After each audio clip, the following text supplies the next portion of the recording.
Welcome back mga kalapatids, andito nga tayo sa Quezon Avenue. Maraming dumadaan na sasakyan. Dito nga tayo kukuha ng patuka, may mga nakapila na dun sa gilid. Eto nga yung lingkod, si Arcelop. Eto na, magbubukas na yung kukunan natin ng patuka. Ang oras ay 7:30 ng umaga. Oh, no, no, no, no.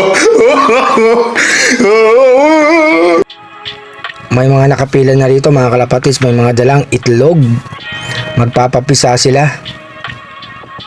Eto, yung mga nakapila, mga sabongero mga kalapatids. Eto nga yung mga pwedeng makita dito mga kalapatids sa loob. Eto nga may patuka rito mga kalapatids. Bumili tayo para sa mga ibon natin. Tapos sa kabila naman 3 kilo pamimigay natin.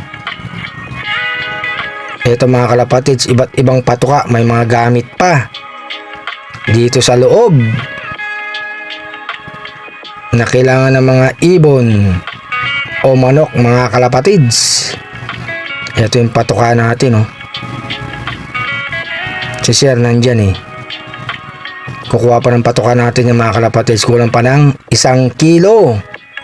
Pamimigay natin to pag may nakita tayong pansyers mga kalapatids.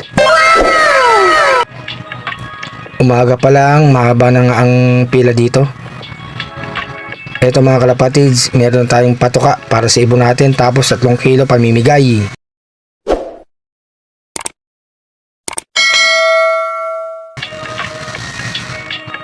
Kain mo tayo ng spaghetti dito mga kalapatids, nagutom tayo.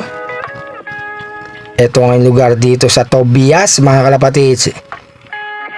Hindi pa maraming sasakyan dahil maaga pa nga mga kalapatids. Kasama natin yung motor natin. Ito nga si Arcelop, sayo-sayo muna tayo.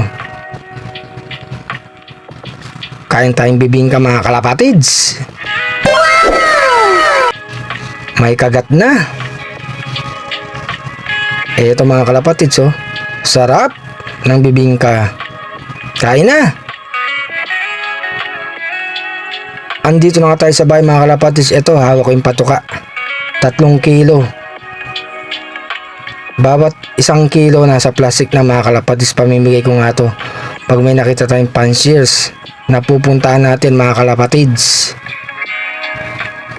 Eto naman ibang patuka, nilagay ko na sa lagayan natin. Ang dami na ng pagkain yung mga alaga natin, mga kalapatids.